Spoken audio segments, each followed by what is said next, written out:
Ketua Umum PBNU Kiai Haji Yahya Kholil Stakuf atau Gus Yahya mengungkapkan salah satu faktor maraknya kekerasan di sejumlah pesantren disebabkan oleh adanya ketimpangan infrastruktur yang belum mumpuni, terutama pada asrama santri. Hal itu disampaikannya saat menerima Ketua Umum DPP Inkindo Provinsi Yogyakarta, Hendy Hidayat, di lantai 3 Gedung PBNU, Jalan Keramat Raya nomor 164, Jakarta Pusat, pada Rabu 6 Mei 2026. Saat dimintai keterangan mengenai kasus kekerasan seksual yang terjadi di salah satu pesantren di Pati, Gus Yahya mengatakan PBNU sepenuhnya menyerahkan proses tersebut kepada pihak yang berwajib sebagaimana hukum yang berlaku di Indonesia. Dalam kesempatan itu juga, PBNU dan Inkindo menyepakati kerjasama di bidang pengembangan infrastruktur pesantren yang layak dan aman untuk proses belajar santri. Pertama itu kan sekarang sudah menjadi domain dari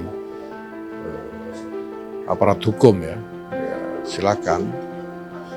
Tapi kita tahu bahwa di pesantren ini ada masalah-masalah yang kompleks dan salah satu akar masalahnya sebetulnya adalah soal infrastruktur.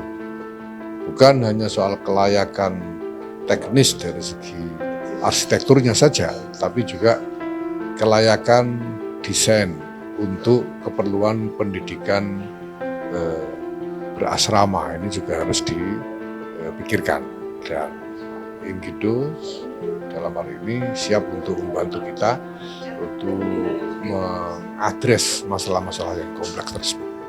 Kita berharap ke depan nanti ada yang bisa kita sediakan sebagai layanan kepada pesantren-pesantren untuk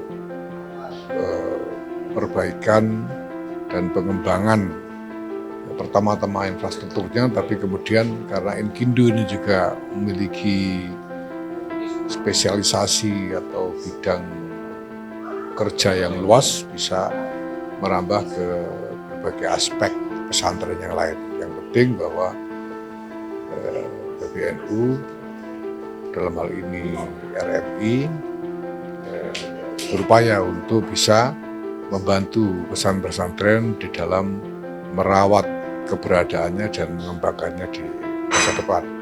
Beberapa kegiatan awal sudah dilakukan, termasuk pilot project di Jogja untuk beberapa pesantren, dan dengan dukungan dari Dikdaya Pesantren, insya Allah kita akan bisa segera upscale inisiatif ini dalam skala nasional, insya Allah. Sementara itu, Hendy mengatakan pihaknya merasa terpanggil dengan maraknya tren negatif di pesantren belakangan ini, dan hingga saat ini Inkindo sudah melakukan pendampingan di sejumlah pesantren di Yogyakarta. Kami ya selaku asosiasi konsultan di bidang jasa konstruksi sebetulnya merasa terpanggil gitu ya dengan beberapa fenomena yang terjadi di pondok pesantren yang selama ini sering terjadi yang kita dengar.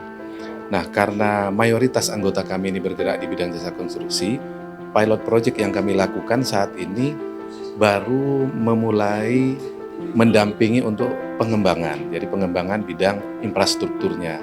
Nah, kita tahu bahwa banyak pondok-pondok pesantren kita, pertumbuhannya itu tidak dengan perencanaan yang matang. Sehingga keterbatasan infrastruktur itu membuat situasinya menjadi tidak kondusif ya. Seperti tadi Pak Kiai sampaikan, salah satu mungkin bagaimana persyaratan minimal atau standar minimal untuk ruang pengajaran, kemudian untuk ruang pondokan, begitu juga tempat tinggalnya. Nah, hal ini yang saya kira apa yang bisa kami lakukan selaku asosiasi konsultan, kami akan memberikan sumbangsi itu untuk pesantren-pesantren. Kami baru memulai di Jogja sebagai pilot project, tetapi sudah gayung bersambut. Insya Allah nanti skala nasional akan kita coba jalin ya kerjasama dengan pondok-pondok pesantren yang ada di seluruh Indonesia. Tentunya kami sangat berharap nanti dukungan dari PBNU untuk rencana yang baik. TVNU melaporkan.